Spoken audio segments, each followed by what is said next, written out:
The wind howled through the pine trees like a chorus of forgotten voices, and Alara stood at the edge of the frozen lake, her breath forming small clouds in the frigid air. She had lived in these mountains for 7 years now, ever since the accident that took her parents. Ever since the world decided she was better off alone.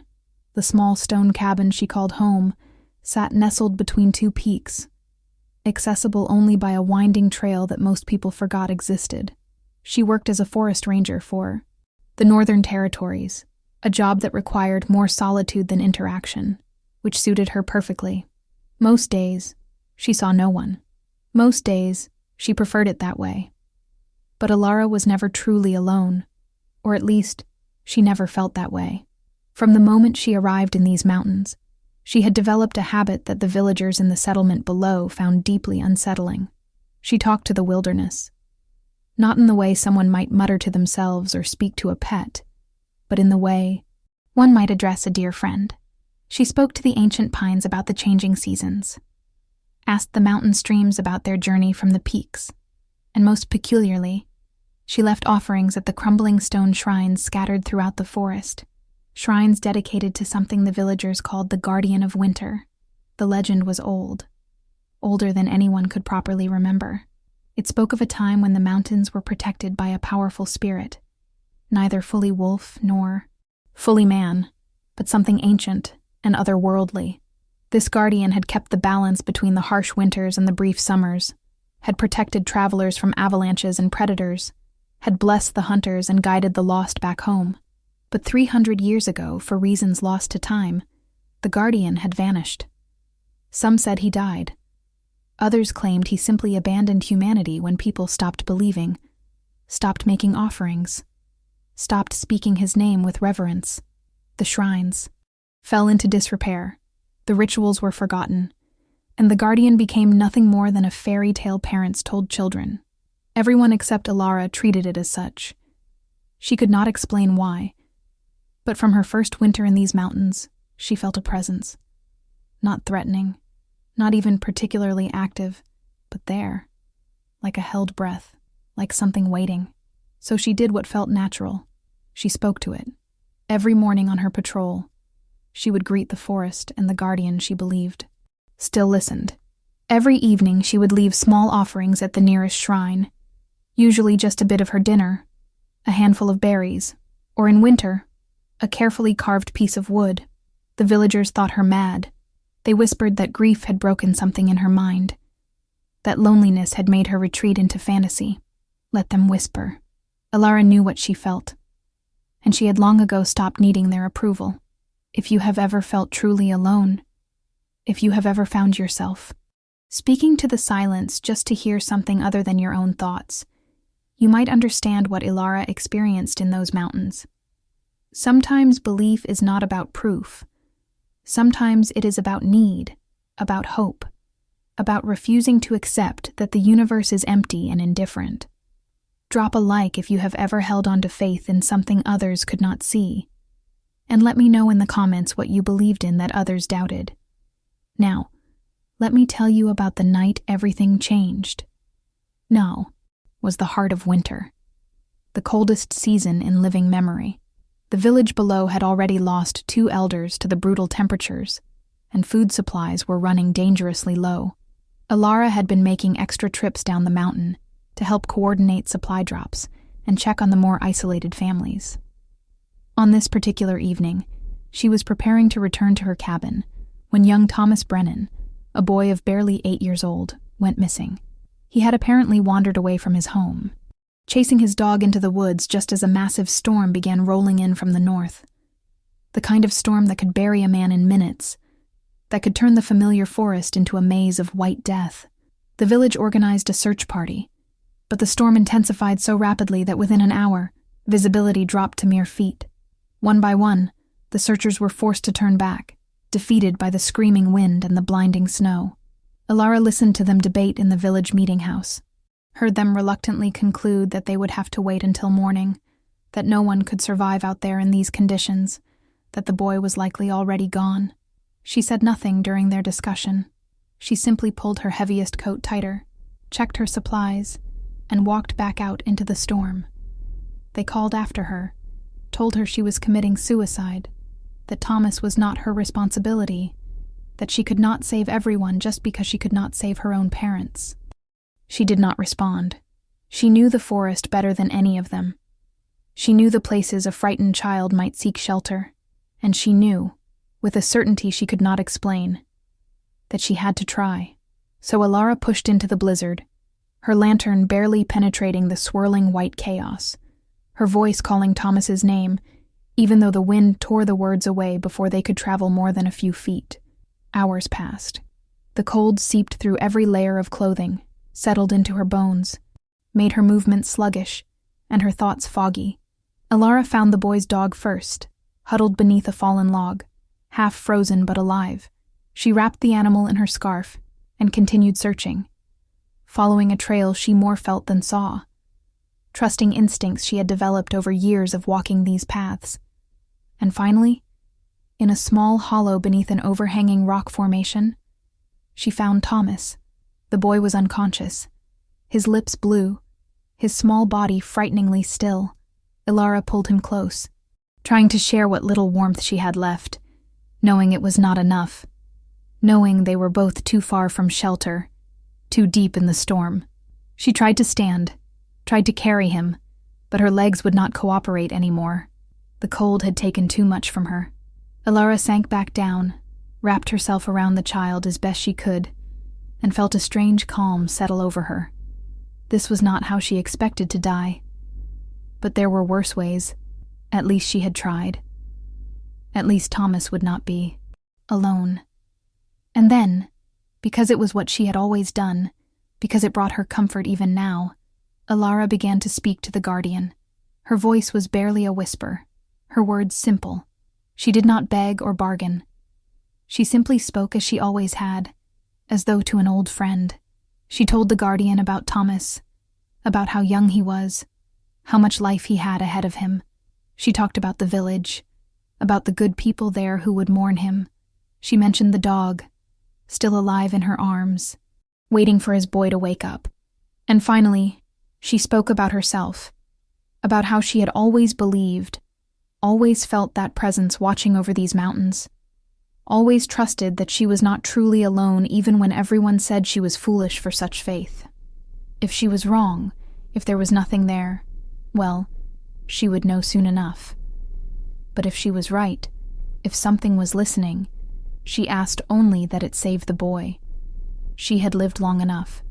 Thomas deserved his chance.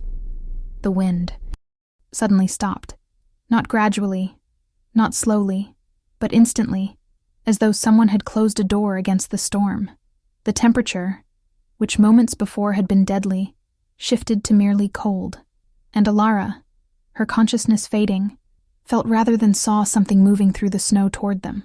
Something large, something powerful, something that glowed with a soft, ethereal blue light that seemed to push back the darkness. She tried to focus her eyes, tried to see clearly, but everything was becoming distant and dreamlike. The last thing she remembered before the world went dark was a voice, deep and ancient and achingly sad, speaking words she somehow understood, despite never having heard the language before. You called, and I have come. After so long, someone finally called. Subscribe to find out what happens next, because Alara's story is only beginning, and the being that answered her call is about to change everything she thought she knew about faith, magic, and what it means to truly connect with another soul. When Alara woke, she was warm for the first time in hours. She opened her eyes slowly, her mind struggling to make sense of her surroundings. She was lying on soft furs in front of a roaring fire, still in the hollow beneath the rocks but somehow transformed. The space was larger than it should have been, the walls smooth and glowing with that same ethereal blue light she had seen before losing consciousness. Thomas lay beside her, breathing steadily. His color returned, wrapped in blankets that seemed to radiate heat. The dog was curled at the boy's feet, also asleep, also clearly recovered, and watching them both from across the fire was a being that should not exist. He was tall, impossibly so, with features that were beautiful in an otherworldly way that made her chest ache to look at him. His hair was white as fresh snow, falling past his shoulders, and his eyes glowed with that blue light, ancient and knowing and fixed entirely on her. He wore clothes that seemed to be made from mist and moonlight, constantly shifting, and around his shoulders rested a cloak of white fur. But it was his presence that truly overwhelmed her, a sense of power barely contained, of something vast and old and terrifyingly real. Alara sat up slowly, her body protesting but functional. The being did not move, did not speak, simply watched her with an intensity that should have been frightening, but somehow was not. She cleared her throat, her voice rough, when she finally managed words. "You are real. All this time, you were real." The guardian, if that is what he was, tilted his head slightly, a gesture that was distinctly wolf-like despite his humanoid form. His voice, when he spoke, was the same one she had heard before losing consciousness, resonant and layered as though multiple voices spoke in harmony. "I am Kieran. I was the guardian of winter, protector of these mountains, keeper of the balance. I have been asleep for 3 centuries, locked, in a slumber that I could not break from within.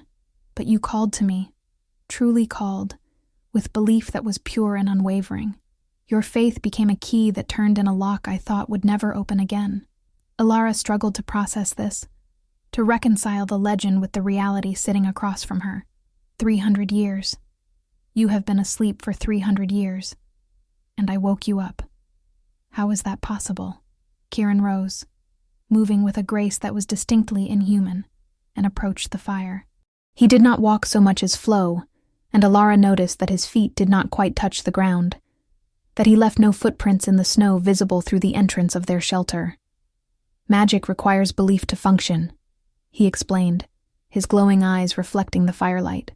"When humanity stopped believing, stopped maintaining the rituals and offerings, my power waned. I fell into dormancy, unable to act, unable to wake, trapped in a state between existence and oblivion.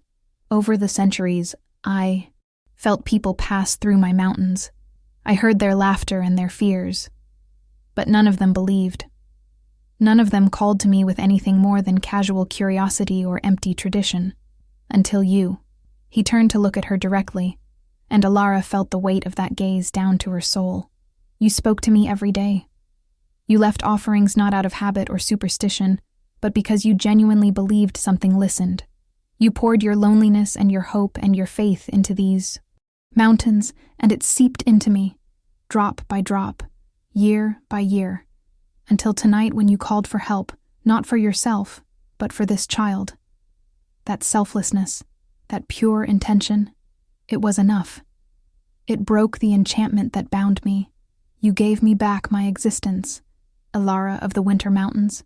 You returned me to the world." The implications of his words slowly settled over her. "I brought you back. Me. My belief." Kieran nodded, and for the first time, something like a smile touched his features, though it carried a profound sadness. "But I must tell you something else. Something you need to understand about the nature of my awakening. When a guardian is roused from such a deep sleep, the one who wakes them becomes bound to them. It is not a curse, nor is it exactly a blessing. It is simply the way of ancient magic. Your life force called to mine and pulled me back from the void. Now we are connected. I can sense your emotions, feel your physical state, perceive the world through your eyes when I focus. And you, in time, will develop the same connection to me." Alara absorbed this, found that she was not as disturbed by the idea as she probably should have been. "What does that mean, practically speaking? Are you stuck with me? Am I stuck with you? Can we be apart?" Kieran sat down again, this time closer to her, and she noticed details she had missed before. His hands, while humanoid, had claws instead of nails. His canine teeth were slightly elongated, and occasionally, when the firelight hit him at certain angles, she could see through him, could glimpse the suggestion of a massive wolf form overlaid on his humanoid appearance. "We can be apart physically," he answered carefully. "The bond does not require constant proximity, but we will always know where the other is, always sense strong emotions, always be drawn to reunite. In the old days, this bond was considered sacred. A guardian and their anchor, the human who believed enough to wake them, would work together to protect the land. But that was when people understood such things, when they honored the old ways. I do not know how this bond will be received in your modern world. Thomas stirred then, making a small sound in his sleep. Both Alara and Kieran looked at the boy, and she saw genuine fondness in the guardian's expression. "He will be fine," Kieran assured her. "I used my power to warm him from within, to draw out the cold that had settled into his bones. The same for his loyal companion. When morning comes and the storm has passed, you can return them both to the village. They will remember little of this, just strange dreams of blue light and warmth. It is better that way. They are not ready to believe, not ready to accept what I am. But you are different. You have always been different." Alara found herself asking the question that had haunted her since arriving in these mountains. Why me? Why could I feel your presence when no one else did? What made me different? Kieran considered her for a long moment before responding. And when he did, his voice carried a gentleness she had not expected. Loneliness calls to loneliness. You lost those you loved and retreated to these mountains seeking solace. I lost my purpose and fell into darkness. Perhaps your isolation made you sensitive to mine. Perhaps grief opened your heart to possibilities others had closed themselves off from. Or perhaps it is simpler than that. Perhaps you are simply someone who refuses to believe that the world is empty of magic. Someone who needs to find wonder even in the coldest places. Whatever the reason, I am grateful. I have missed the wind on my face, the sound of the forest, the feeling of truly existing. You gave that back to me. They talked through the night, Alara asking questions about the old days, and Kieran carefully explaining what he remembered. He told her about the ancient pacts between his kind and humans, about the other guardians who had once protected different regions, all now presumably asleep or faded entirely. He spoke about the balance he used to maintain, how he would gentle the worst storms, guide animals away from hunters when their populations grew too thin, and lead lost travelers to safety. He described the festivals humans once held in his honor, the respect and partnership that had existed between his kind and theirs, and he confessed his confusion about the modern world, admitted that 3 centuries of change had left him disoriented and uncertain about his place in this new age. Comment below if you have ever felt like you were born in the wrong time, like you belonged to an era that no longer exists. Kieran embodied that feeling, an ancient being trying to comprehend a world that had moved on without him, and Alara found herself wanting to help him navigate it. When dawn finally broke and the storm cleared, Kieran helped Alara carry Thomas and the dog to the edge of the forest nearest the village. He remained hidden while she delivered. The boy, to his frantic parents, endured their shocked gratitude and their questions about how she had survived. She told them a simplified version, that she found shelter and waited out the storm, and they were too relieved to have Thomas back to press too hard. But she felt Kieran's presence in the back of her mind, a warm and steady comfort, and knew that her life had fundamentally changed. Over the following weeks, Alara and Kieran developed a routine. She would go about her work as a ranger, and he would explore the mountains, reacquainting himself with territory that was both familiar and altered. In the evenings, they would meet at her cabin or at various locations throughout the forest, and she would tell him about the modern world, while he taught her about the old magic that still thrummed beneath the surface of reality. He showed her how to sense the ley lines that crisscrossed the mountains, how to read the intentions of animals before they acted, how to call warmth from within herself so the cold never truly threatened her again. And she introduced him to technology, to books about current history, to the complicated political and social structures that governed human society now. The bond between them deepened naturally, almost inevitably. Alara found that she could indeed sense Kieran's emotions, feel his presence even when he was miles away. She began to see through his eyes occasionally, experiencing the world from his perspective, seeing the flows of magic he perceived that were invisible to normal human sight. And Kieran, in turn, learned about humanity through her, understood the fears and hopes of modern people, began to care about the village not as subjects to protect, but as individuals with their own complex lives. But their growing connection did not go unnoticed. Ancient powers rarely wake without consequences, and Kieran's return had sent ripples through the supernatural world that others felt and responded to. The first sign of trouble came 2 months after Kieran's awakening. Alara was in the village picking up supplies when a stranger approached her, a woman with silver hair and eyes that held the same otherworldly quality as Kieran's, though hers were green rather than blue. The woman introduced herself as Isolde and claimed to be a representative of something called the Council of Fated Spirits. She was polite, almost friendly, but her words carried an underlying threat. "We felt the disturbance," Isolde said quietly, steering Alara away from the other villagers. "A guardian has awakened. We need to know his intentions. The old pacts are broken, the old ways abandoned. If he seeks to reclaim his territory, to reassert the dominance of his kind, there will be conflict. We would prefer to avoid that." Alara kept her expression neutral, but internally she reached for Kieran through their bond, sending a wordless warning. He is not interested in dominance or conflict. He simply wants to exist, to find his place in this world. Isolde smiled, but it did not reach her eyes. That is what they all say at first. But power seeks to express itself. It is the nature of beings like him. We have worked for centuries to maintain a careful balance in the supernatural world, to ensure that no one entity becomes too strong, too influential. Your guardian represents a potential disruption to that balance. We will be watching him. And you as well, little anchor. Your bond to him makes you a person of interest. Before Alara could respond, Isolde vanished, simply ceased to exist in one blink, leaving behind only a faint scent of ozone. Alara stood frozen for a moment, processing the encounter, then quickly finished her errands and hurried back toward the mountains. She found Kieran waiting at their usual meeting spot, his expression troubled. He had felt her alarm through their bond and come immediately. After she recounted the conversation, his glowing eyes darkened with concern. The Council of Fated Spirits. I knew of their predecessors, though by a different name. They were formed in the final days before I fell asleep, a group of supernatural beings who sought to regulate and control the use of magic. I had hoped they would have dissolved over the centuries, but it seems they have only grown stronger. Kieran paced, his agitation evident in the way the temperature around them fluctuated. They see me as a threat because I represent the old order, the time when guardians held significant power and independence. They prefer a world where magic is fragmented, controlled, parceled out according to their rules. My existence challenges their authority.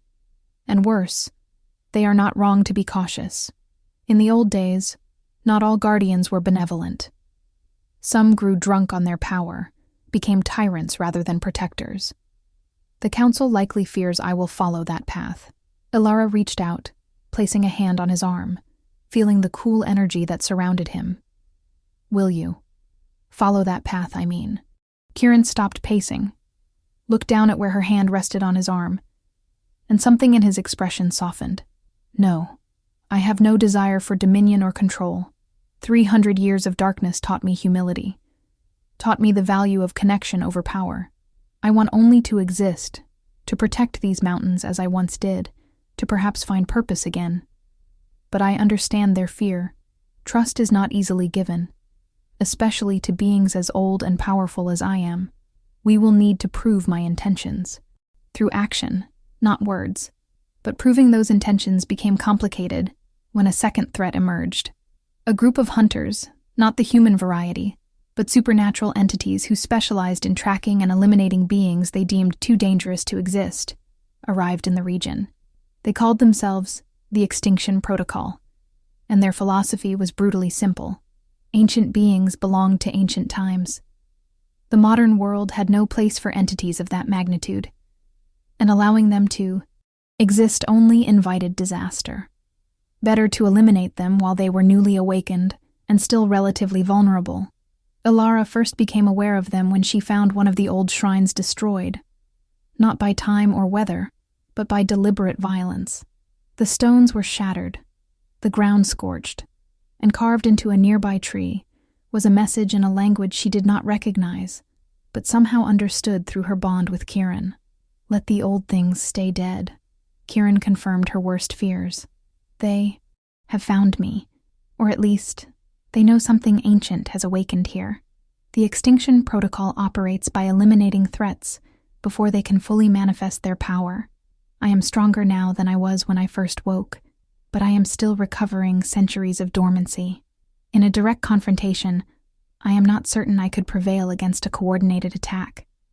The village became a potential battleground, caught between the council who wanted to control Kieran, the protocol who wanted him dead, and Kieran himself, who simply wanted to protect the place and people he had once served. Ilara found herself in an impossible position, bound to a being that others saw as dangerous, trying to mediate between supernatural factions that viewed humans as largely irrelevant to their concerns. But she refused to give up, refused to accept that Kieran's awakening would lead only to violence and destruction. There had to be another way. If you are still watching, if this story has captured your imagination, hit that subscribe button and turn on notifications. What comes next will test everything Ilara and Kieran have built together. We'll force them to confront not just external threats, but their own fears about what their bond truly means. She began researching, spending hours in the village's small library, and making trips to larger towns to access more extensive records. She contacted historians, folklorists, anyone who might have knowledge about the old pacts between guardians and humans. And slowly, piece by piece, she uncovered something important. The original agreements that governed the relationship between guardians and humanity had never been officially dissolved. They had simply been forgotten, allowed to lapse through neglect rather than deliberate termination. This meant that, technically, the old laws still applied. Guardians were recognized entities with rights and responsibilities, and organizations like the Extinction Protocol were actually in violation of ancient supernatural law by hunting them. The Council of Fated Spirits, despite their power, did not have the legal authority to regulate beings who predated their formation. It was a technicality, but it was leverage. Ilara brought her findings to Kieran, laid out the documents and her notes, explained her reasoning. "We can challenge them," she said, her excitement building. "Not with power, but with law. The supernatural world operates on rules, just like the human one does, maybe even more, rigidly because those rules are magically enforced. If we can prove that you are acting within the bounds of the original Guardian Pacts, they cannot touch you without facing consequences from higher authorities." Kieran examined the documents, hope and skepticism warring in his expression. This could work, but it would require presenting our case to the High Court of Precedent, the supernatural body that adjudicates disputes involving ancient law. I have not attended such a court in over 300 years. I do not know if they even exist anymore. "They exist," Ilara assured him, showing him references she had found. "They are rarer now, convene less frequently, but they still operate. We can petition for a hearing, and we have an advantage. I am your anchor, which gives me standing to speak on your behalf. They cannot simply dismiss us." Preparing for the hearing consumed the next several weeks. Kieran taught Ilara about the protocols and customs of supernatural law, while she organized evidence and precedents to support their case. They worked closely, spending long hours together, and Ilara found that the bond between them had evolved beyond simple magical connection. She had come to care for Kieran deeply, not just as the guardian she had awakened, but as an individual. She valued his perspective, his dry humor, his vulnerability when he spoke about his fears of not belonging in this new world. And she suspected, based on the way he looked at her, the gentleness he showed when they were alone, that his feelings mirrored her own, but neither spoke of it directly. The circumstances were too complicated, the stakes too high. There would be time for such conversations after they secured Kieran's right to exist, or so Ilara told herself, pushing aside the deeper emotions that surfaced whenever Kieran was near, focusing instead on the practical work of building their legal defense. The night before they were scheduled to depart for the neutral ground where the High Court would convene, Isolde appeared again. This time she came to Alara's cabin, materializing in the main room without warning. Kieran was there as well, and he immediately moved between Alara and the intruder, power gathering around him in visible waves of cold air. Isolde raised her hands in a gesture of peace. I am not here to fight. I am here to warn you. The council has discussed your petition, and there are factions within our organization who do not want you to succeed. They plan to present their own evidence at the hearing, testimony that will paint Guardians as inherently dangerous, impossible to coexist with, and the Extinction Protocol has sent representatives as well. They will argue that the old laws are obsolete, that allowing ancient beings to remain in the modern world is an existential risk. Why are you telling us this? Alara asked, suspicion clear in her voice. Isolde met her gaze steadily. Because I am not convinced you are wrong. I have watched you both over these months.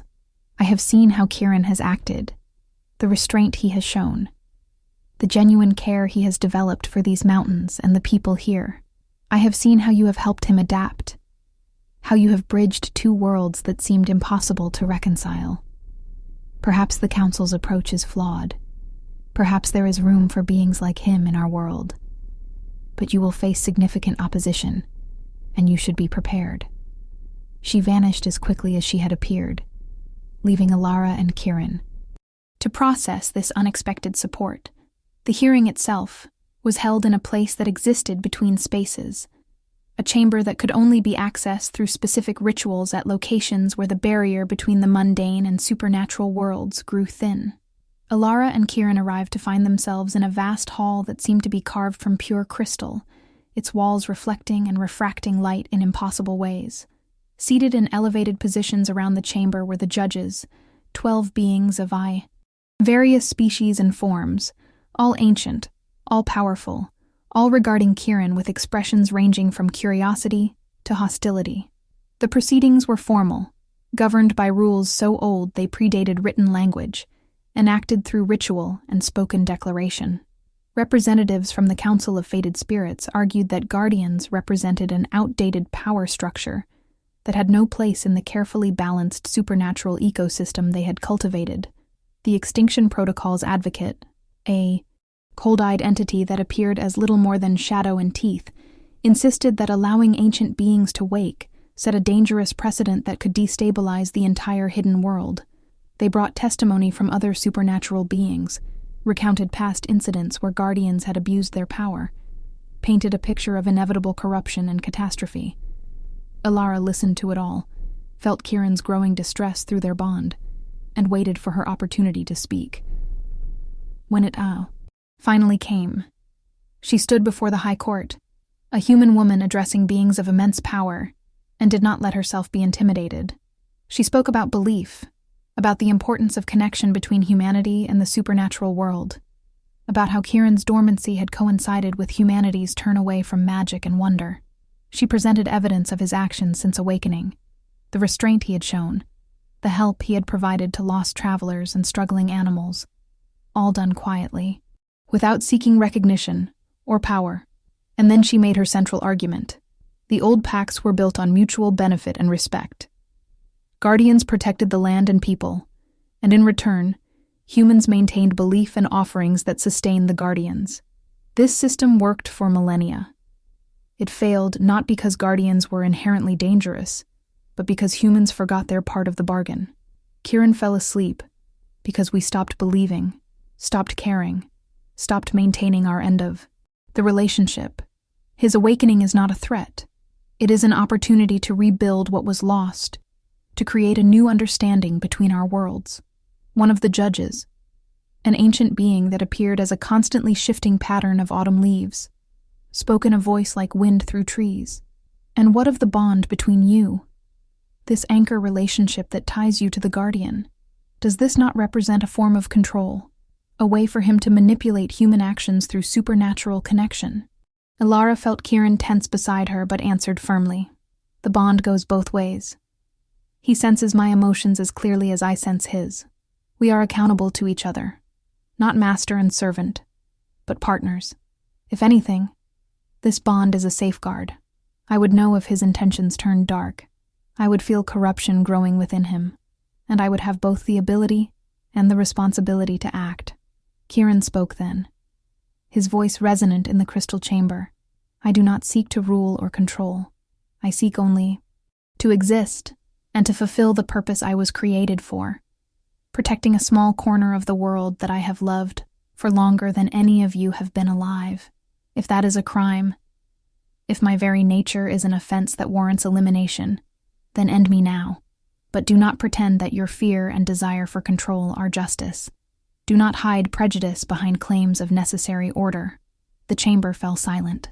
The judges conferred among themselves in languages Alara could not understand. Their discussion, marked by fluctuations in the ambient magical pressure that made her ears pop. Finally, the being of autumn leaves spoke again. We have reached a decision. The guardian Kieran will be permitted to remain active and inhabit his traditional territory. However, he will be subject to oversight and periodic review. Should he abuse his power or threaten the balance of the supernatural world, this permission will be immediately revoked. Additionally, his anchor Alara will bear responsibility for reporting any concerning behavior. Do you both accept these terms? Alara looked at Kieran, saw relief and lingering frustration in his expression, but also acceptance. They both answered simultaneously. We accept. The formal hearing concluded with ritual declarations and the creation of magical contracts that bound all parties to the agreed terms.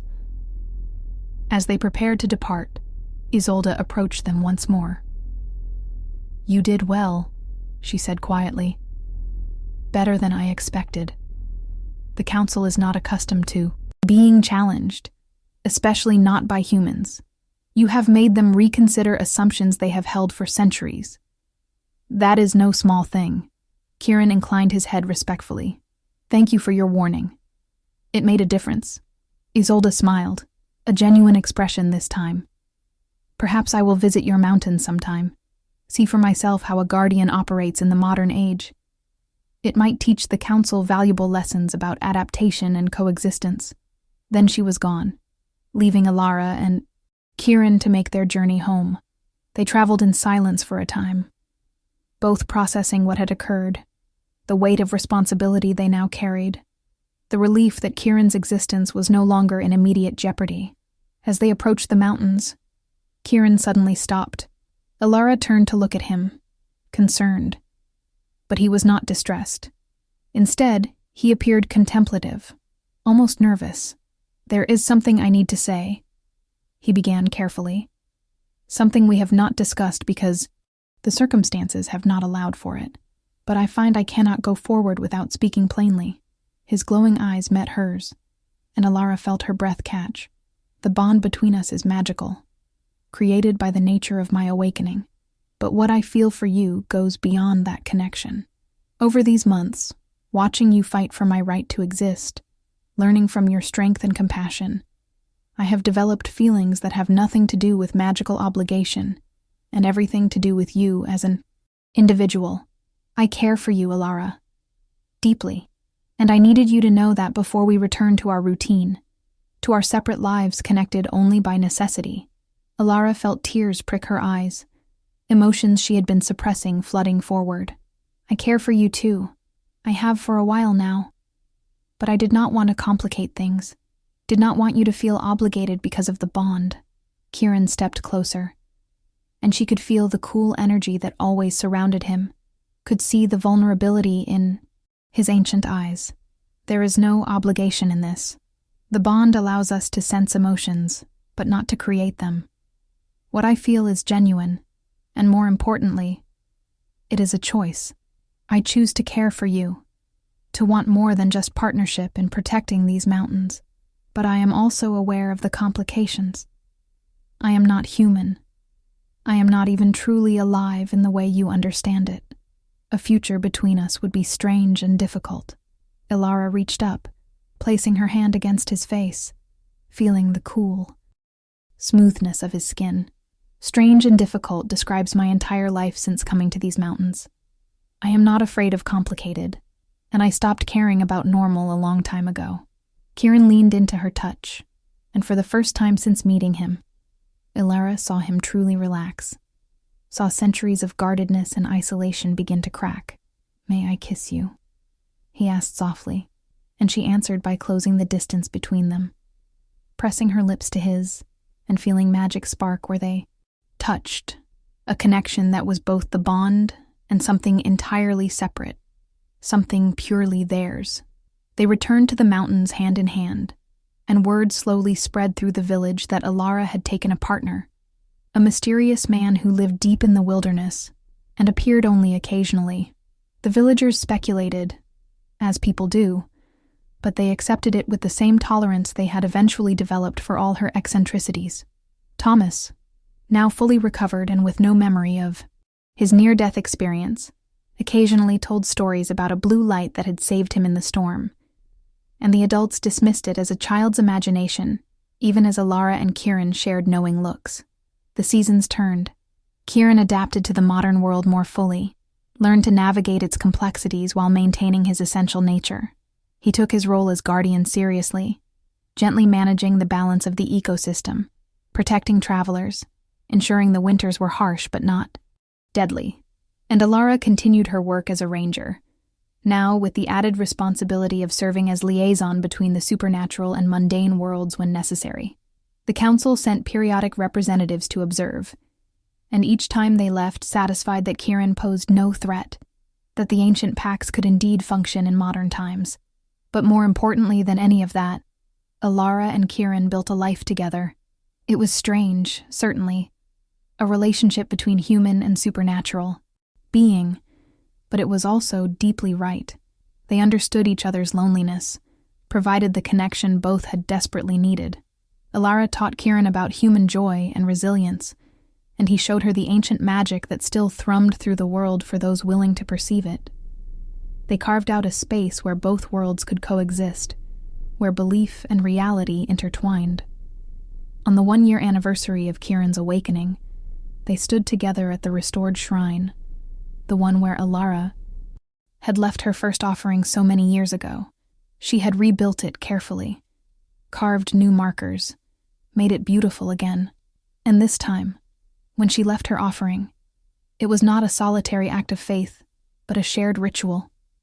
Kieran standing beside her, both of them honoring the old ways, while building something new. "This is what you gave me," he said quietly. "Not just existence, but purpose. Not just awakening, but belonging. I was so lost for so long, drifting in darkness, certain I would never feel the world again. You believed when no one else did, and that belief changed everything." Ilara leaned against him, comfortable in his presence, secure in their bond. "You gave me something too. You proved that reaching out into the void, speaking to what others cannot see, believing in things without proof, that it all matters. You made my loneliness into connection, my faith into reality. We saved each other, I think." Kieran wrapped his arms around her, and the temperature around them warmed. Slightly, a manifestation of his contentment. "Yes, we saved each other, and we will continue to do so, for as long as you wish, for as long as I wish," Ilara repeated, smiling. "That will be a very long time." They stayed there as the sun set over the mountains, casting long shadows across the snow, painting the world in shades of gold and blue. Above them, the first stars began to appear, and somewhere in the forest, an owl called out, its voice carrying across the stillness. The village below glowed with warm light, people going about their evening routines, unaware of the magic that existed just beyond their perception. The ancient guardian who watched over them, the woman who had bridged 2 worlds through nothing more than unwavering belief. Subscribe if you believe in magic. If you have ever felt something watching over you that others could not see, if you understand that sometimes the most powerful thing we can do is simply refuse to stop believing. Drop a comment about what you would say to the void if you knew something was listening, what offerings you would leave for the guardians of your own life. And remember, sometimes the most incredible transformations begin with the simplest act of faith, with speaking to the silence and trusting that someone, somewhere, will answer. Years would pass. The bond between Alara and Kieran would deepen in ways neither could have anticipated. She would age, slowly, though exposure to his magic would extend her life far beyond normal human span. He would grow more human in his understanding, more connected to the mortal world he protected. They would face other challenges, other threats, other moments when the balance they had created seemed fragile and imperiled. But they would face them together, anchor and guardian, human and supernatural, two beings who had found each other across the vast loneliness of existence, and decided that whatever came next, they would navigate it hand in hand. The mountains kept their secrets. The wind still howled through the pines. The snow still fell in the deep of winter. But now, when travelers found themselves lost in the wilderness, they sometimes glimpsed a figure of blue light guiding them to safety. When children wandered too far from the village, they dreamed of a kind voice telling them which direction led home. And when someone stood at the old shrine and spoke to the silence, really spoke with genuine belief and open heart, they felt something answer, felt a presence acknowledging their faith, because Alara had proven something important, something the supernatural world had forgotten and the mundane world never knew. Belief matters. Connection matters. Reaching out across the void matters. The universe might be vast and cold and indifferent, but it is also full of magic waiting to be awakened, of beings waiting to be called back from darkness, of possibilities that exist in the space between what we know and what we hope for. All it takes is someone willing to speak into the silence, someone willing to believe even when everyone says there is nothing there, someone willing to leave offerings for guardians that might only be stories. Alara had been that someone, and in return, she had received not just the guardian she awakened, but a life filled with wonder, purpose, and love that transcended the boundaries between worlds.